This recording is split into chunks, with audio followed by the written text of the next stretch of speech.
bulungi yeebazibwa abalokole abali eyo abaana ba Mukama tubaaniriza nnyo neera ku puroguraamu yaffe gye tuyise Women of Value puroguraamu eno era wansi w'omulamwa oguyitibwa The Virtuous Woman, the woman of the proverbs of 31 tukyagendera mu maaso tutuuse ku episode yaffe ey'okutaano era nga episode eno egenda kubeera nnungi nnyo tugenda kuginyumirwa olwaleero twaleese n'omwami tubadde nga tuleeta bakyala bokka naye omwami tumulina olw'ensonga nti tulina ebibuuzo bye twagala okumusoya atuyambeko okubiddamu nga asinziira ku sayidi eri ey'abaami.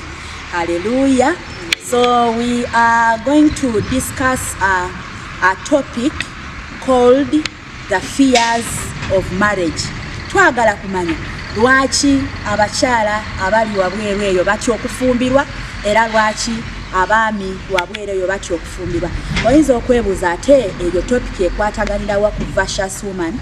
Tulaba nti if we enter marriage with these fears that we are going to discuss, our marriages cannot stand as purposed by God.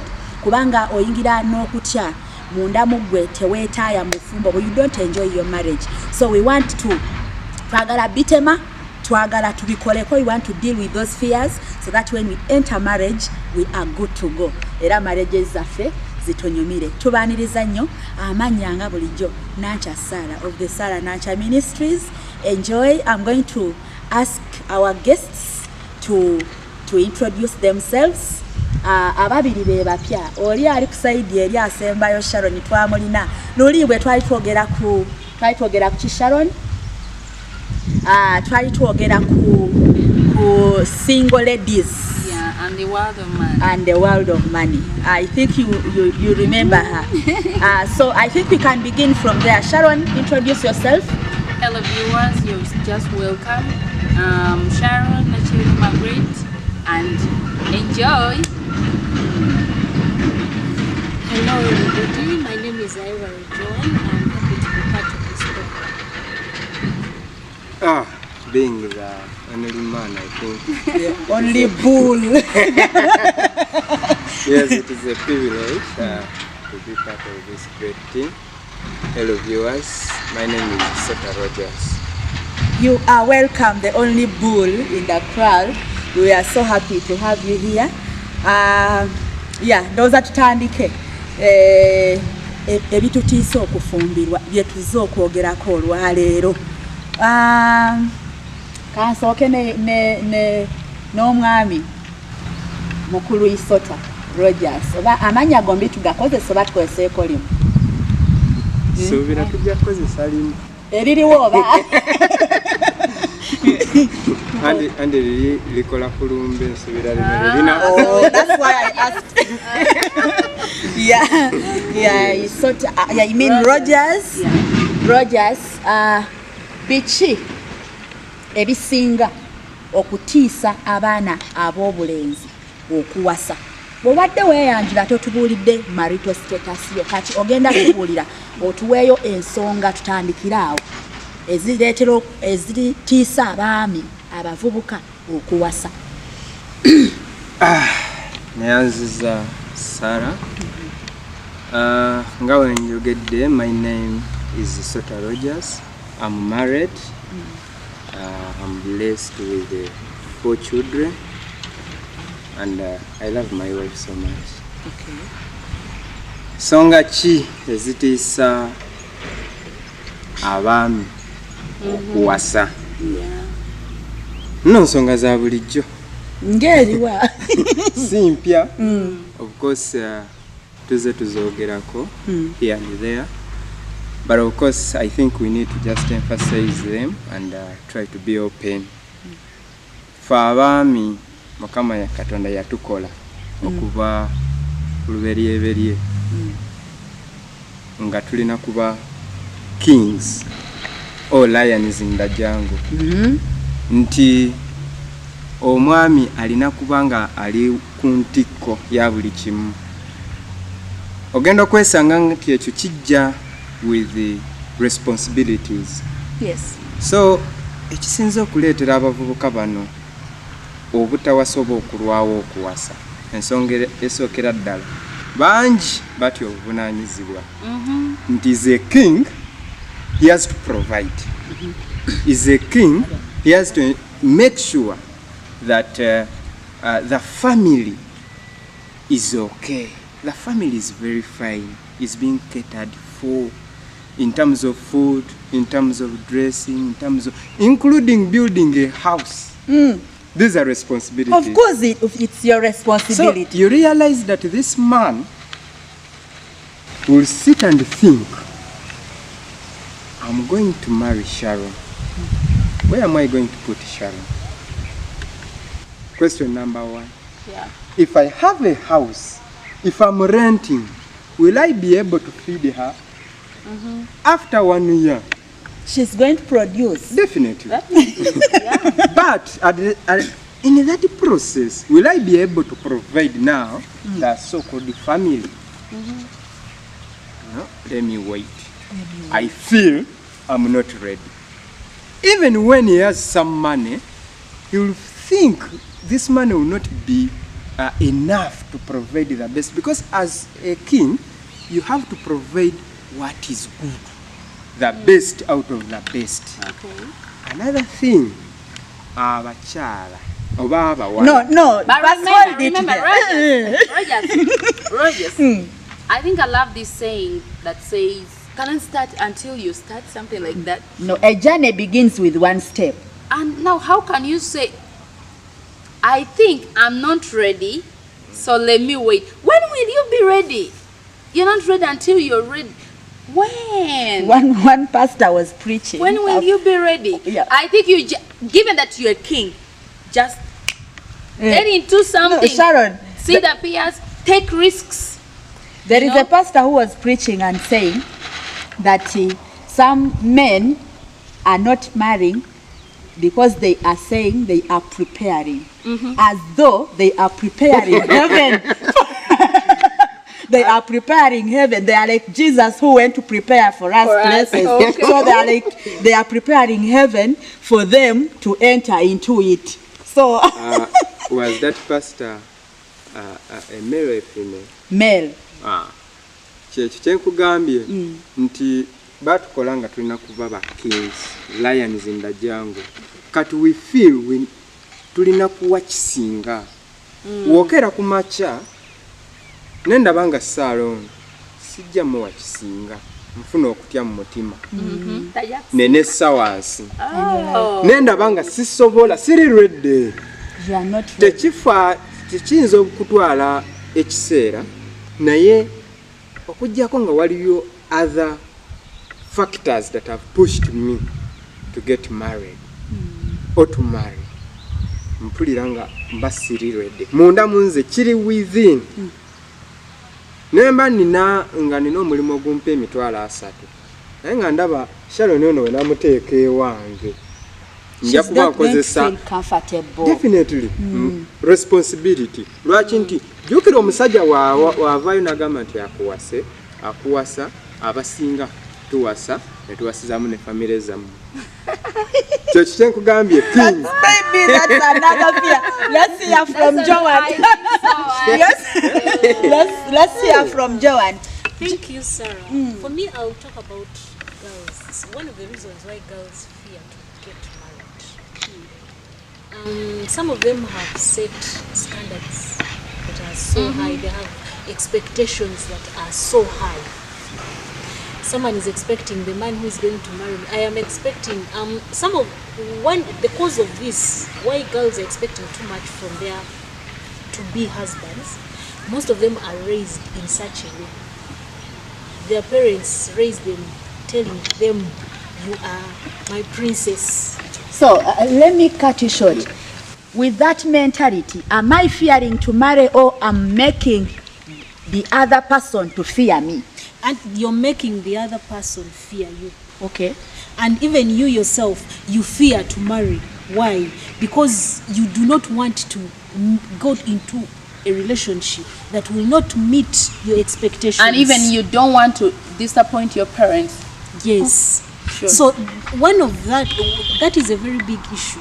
Parents are raising girls as if and setting them up as if they are a business venture that has to bring profit at the end of the day. So it's very bad. It causes a girl child to fear to disappoint the parents. If my father has raised me telling me you are my princess, I've taken you to school, I've invested in you, so I expect you. I don't want you to bring here a lousy man. And on that I note, don't want a poor man that here. note, there is an example of a girl who is in the limelight, and even the father is in the limelight. The girl has fallen in love with a guy whom the father is really Now, yes, sometimes I have issues with the heart. These hearts also can fall in love with some weird. And I have issues with the heart. But on the same issue, now that one, it's a disappointment to the father because the father raised her girl and has some good expectations that they wish to see in this girl out of her. So now if the girl gets into a relationship that is really weird to the parent, but that's one of the still, fear. to add on to that, olaba ffe abasajja ogenda n'approaching omuwala n'akutunuulira waggulu ku nviiri n'assa amaaso Manne yetegereza. Ate mnaye tokisussa. kyagambye nti some ladies or some girls or women, they have higher expectation. Gwokera ku makya n'ogamba nti njagala omusajja ekisooka nga muwanvu nga mweru yasoma yazimba yeevuga okiwulira ate nga tasussa myaka 29 naye nga myaka 29 naye nga yazimba yeevuga yasoma muwanvu ng'ate mweru kyokka ng'ate gwe wammwe tolinaayo kkolero likola musajja nti ojja kuteeka mu computer nti I want this man to come out with all these expectations that you come up with. Kati waliyo n'omusajja ng'akwagala yasomako alina omulimu ogwo guyinza okuba nga tegumuwa kimala okusinziira gwe kyowulira kyewandyagadde okuva musajja ono naye nga yasoma alina omulimu apangisa tazimbangako era tamanyi na how much is a brick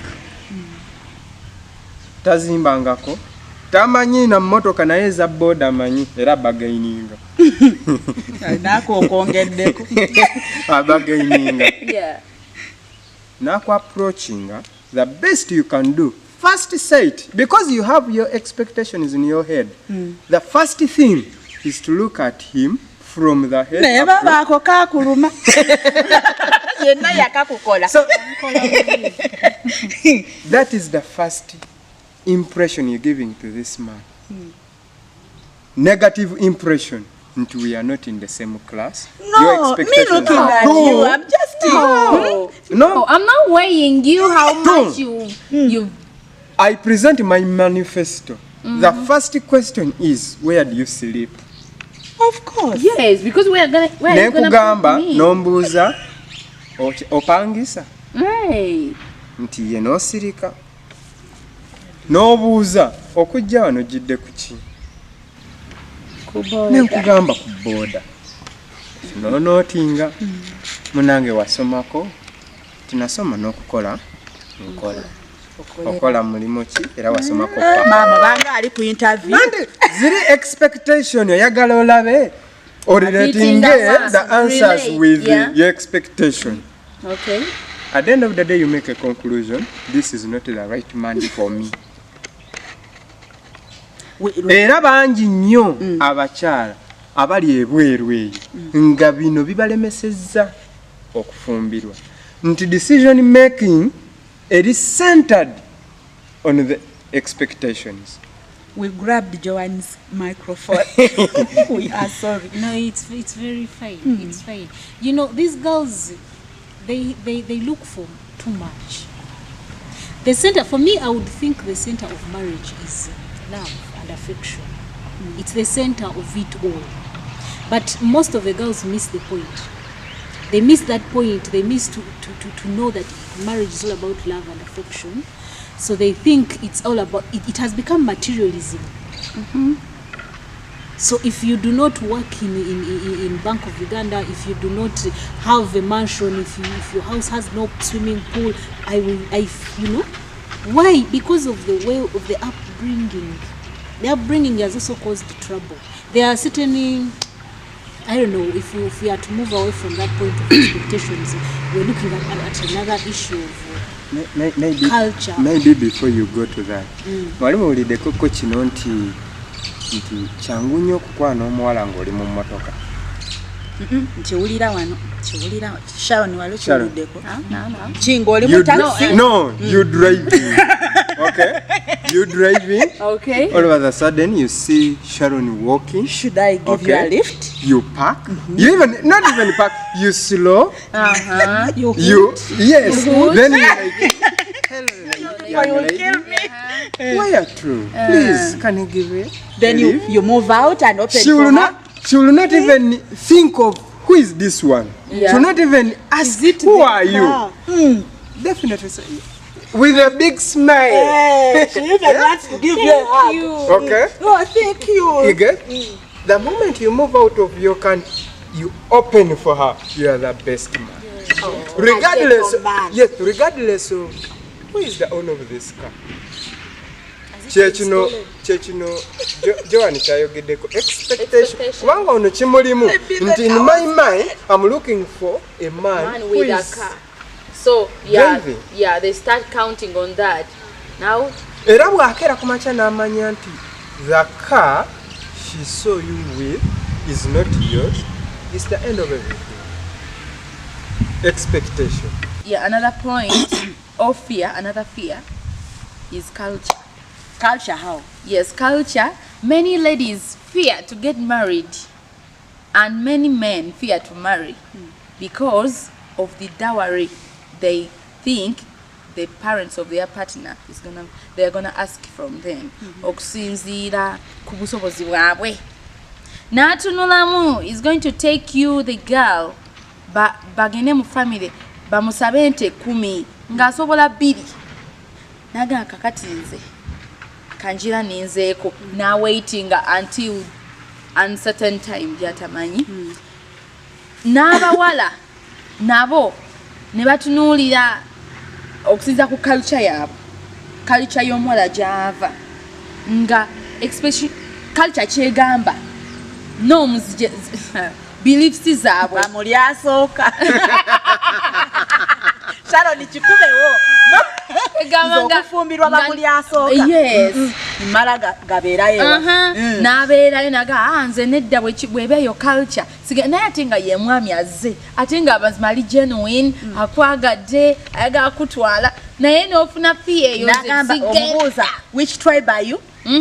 Of course they do ask that. I natunuulira n'omulenzi naye natunuulira culture background y'omuwala gy'ava naga muwala mwagala naye mulungi naye we like you know ne kimu pushing away. On that point you realize that you can fall in love with someone ng'olabira ddala yandibadde mukyala wo ng'omuwulira ng'omwewulira naye akwewulira ayinza okuba nga yes takwewulira naye nga gw'owulira yoyo but then you sit down okyali mu muzigo owankava ku university you feel you want to settle ogenda okubuuza ku mukyalo I want to come and visit your parents naye sooka ombuulizeeko if I'm to come what can I come with? Somebody asked me that. Somebody asked me that and told me yes. And he asked me, which kind of parents are yours? Are they these ones who ask for who take you as an asset? You know, they are parents who really take us as assets. Yes. Especially girls. I am an asset to my father and they expect 4 bulls from Sharon, you know. And yet the man can't afford one. that one will push him away. So you realize this man is right. Okay, after, when this girl goes home to consult now, she gives you bad news. My dad said, between 15 to 20 cows. Ngane waka. You only have one goat. Definitely. And with these parents, something's burning. Let Joan say it. Banabazadde baba tebali ready to release their girls. Yeah, empty-handed. Another issue concerning culture is the beliefs of parents. Some parents will tell you, my daughter will never get married, for example, to a Muganda. If let's say this parent, I'm just giving examples, viewers, please. I'm not a nepotist person. But if let's say this child is a Musoga, and then yes, and then the boy who has come to approach her is a Muganda. I'm using those two because they are closely related. And then you'll find the parent who tell you, my daughter will never get married to a Musoga. And you know why? To a Muganda. Because she has an ex who hurt her. They have their hidden reasons. You're right. Again, another also concerning cultures, you'll find certain cultures behave in certain ways. Yeah. There are certain things, for example, if we are giving birth, if at all it happens we give birth to twins, we have to do ABC. For me, I come from a different culture which does not believe in all that. Yeah. So it has become, culture is kind of challenging for boys, for young boys who are looking for women to marry, for girls who are expecting to be married. It becomes a challenge, really. Fears for marriage, honestly, even religion. Honestly, now I'm a Christian. My dad is my dad is a pastor, and here comes a guy from a different religion. Honestly, they feel for me. They felt for me. They love me. They are ready to take me, but entangled. Naye awo saagala twesibewo nnyo tugenda kubawo nnyo nga tutuuse ku solutions. Still on the same. Okay. Waliyo religions nga fine zote ziri strict. Okay. But there are some actually women. Sometimes we fear more so born again. Abawala mubera n'akajanja abalokole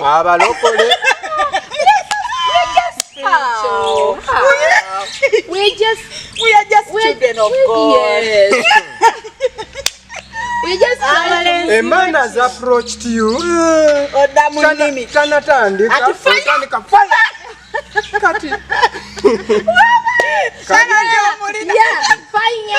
Fire, the spirit of laughter has come.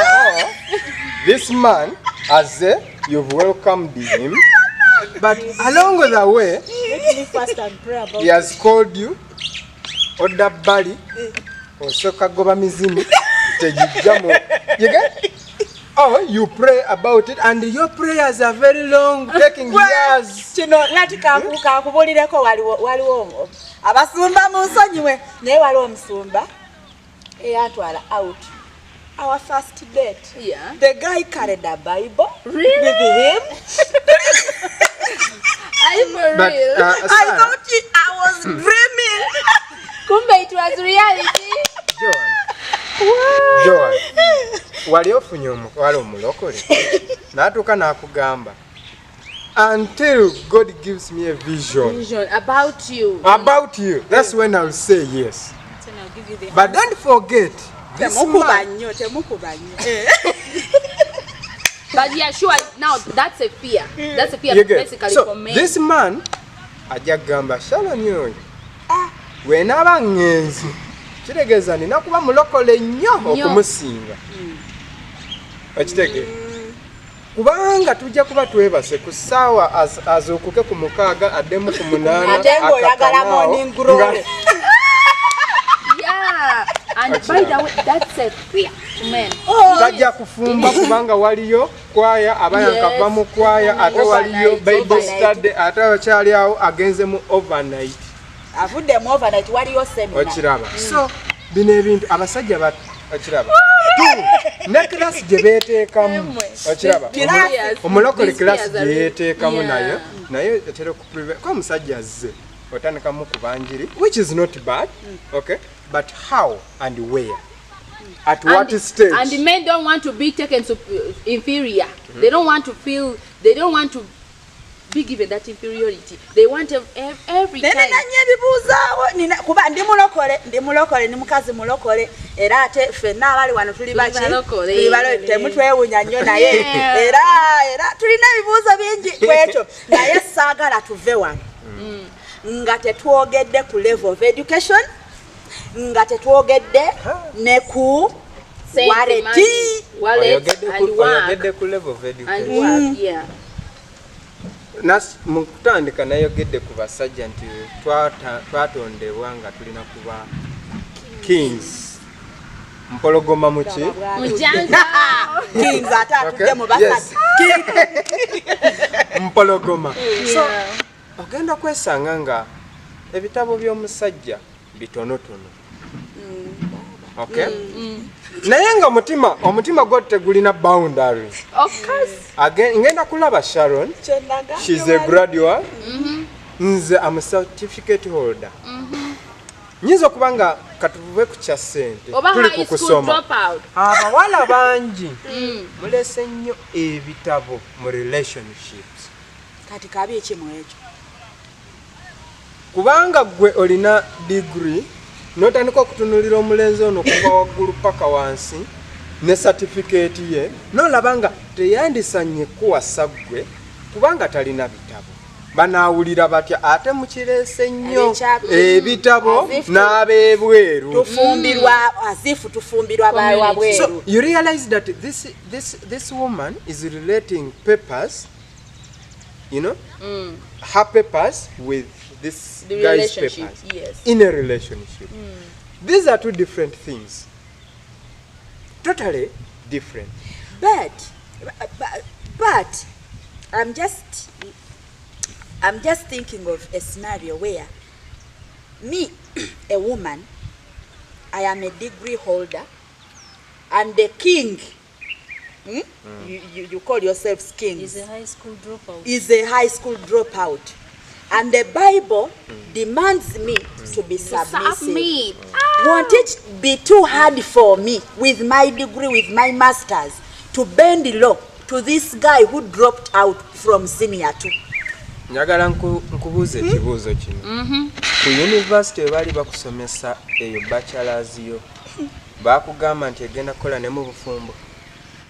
Tebangamba naye kati wano wetangawo common sense. Not common sense. Today kunnono.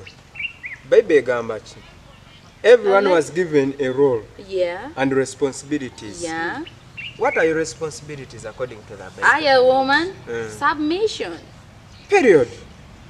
Regardless of your papers, submit. Rogers, I want to submit, but I need to submit to someone who is worth it. It's gonna be really hard. It's hard. Very easy to submit to somebody who is above you. But it becomes a challenge to submit to somebody Who is lower. It's really, it threatens.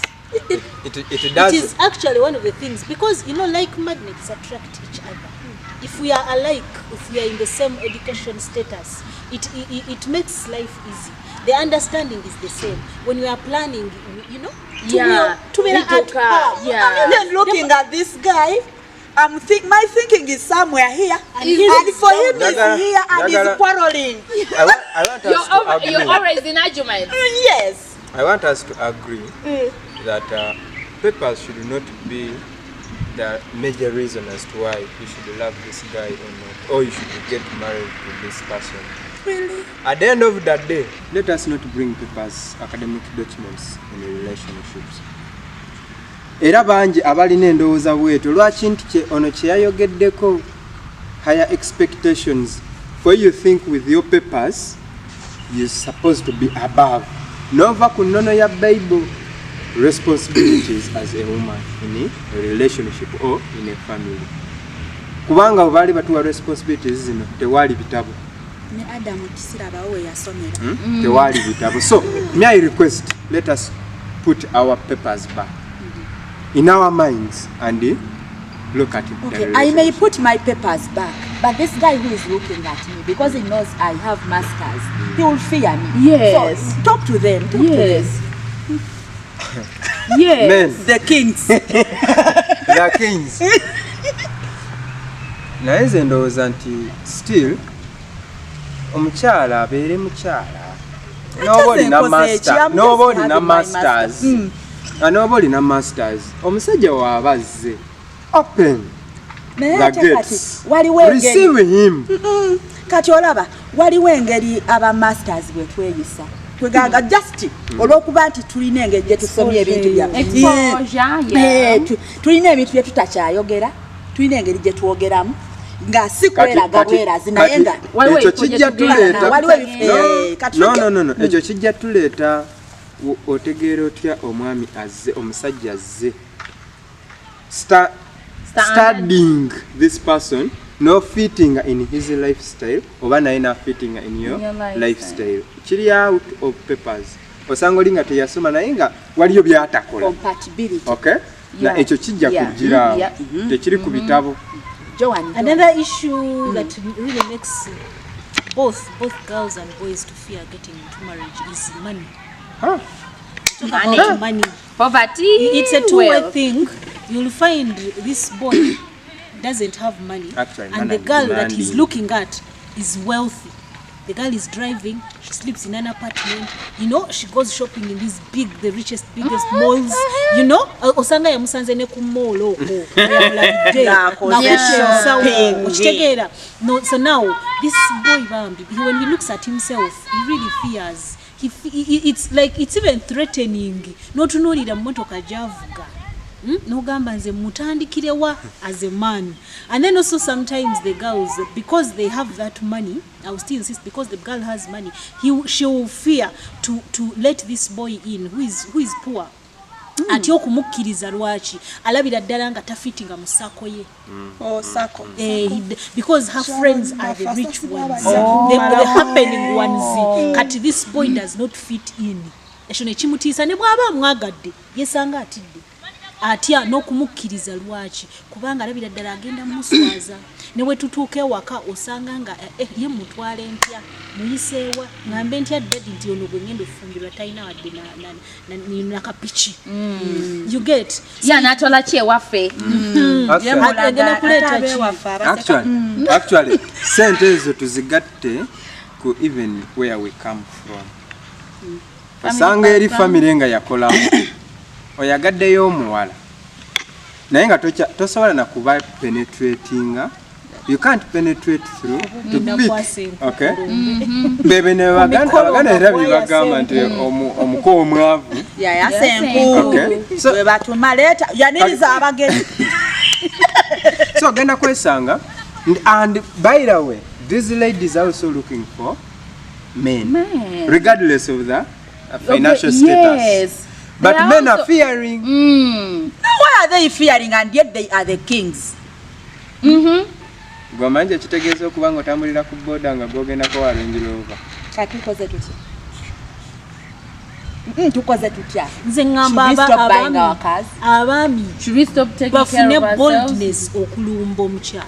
Okyogedde newankubadde nga status gyalimu ndala oba culture ndala oba financial status ndala oba standard ndala byonna nga bwetubyogedde oba family ava mu family ki omwami is a king.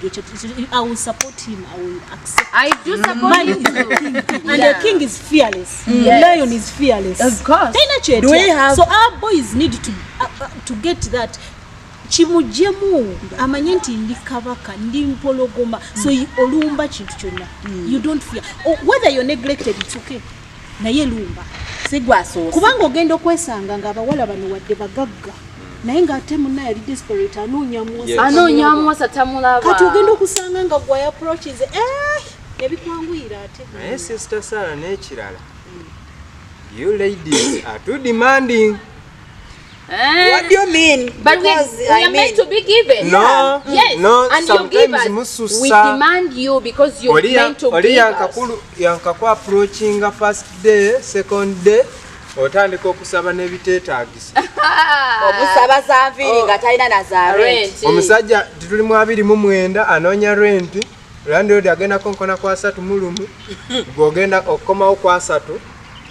Oyagala ate obatabawa ne mukyusa face n'ak'omukwano ne kaggwako. Banange, luno lutalo teruyinza kuggwa kati. There are many fears. I was chatting with a friend of mine on Facebook and she told me for her she fears to get married because she fears she's going to lose her good figure. Ngazadde, and she feels she can't lose the figure. Yes, let win. Yes, alina figure. Slay queen. Aya, alina figure. Naye byonna weebiri, naye mu byonna abaami abatyo ku approaching n'abakyala abali eyo abasetinze standards n'ezi culture byonna nga weebiri. We have to get married and we have to marry. And so I want to encourage us, above all, let's pray to God.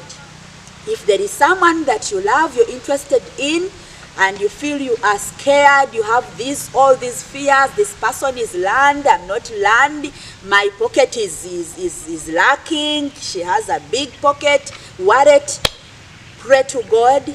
God will give you the courage. Olumbe, Joan yagambye lumba. My fellow single girls, please, these other things Katonda jatuweereyo kubanga Bible egamba nti alaba omukyala alaba ekintu ekirungi era afuna okuganja. Maybe that person is still poor because you are not yet into his life. Yeah. When you come into his life, maybe you are his blessing and God is going to bless the both of you. We thank you so much. Next time we are going to invite another marvelous, wonderful lady. She is called Carol. Please don't miss her. We are going to talk about a very important topic, and don't forget to subscribe to our channel. We love you so much. Let me ask Sharon to wave to us. And Hi. Joan. Bye. And Rogers. We love you. Thank you.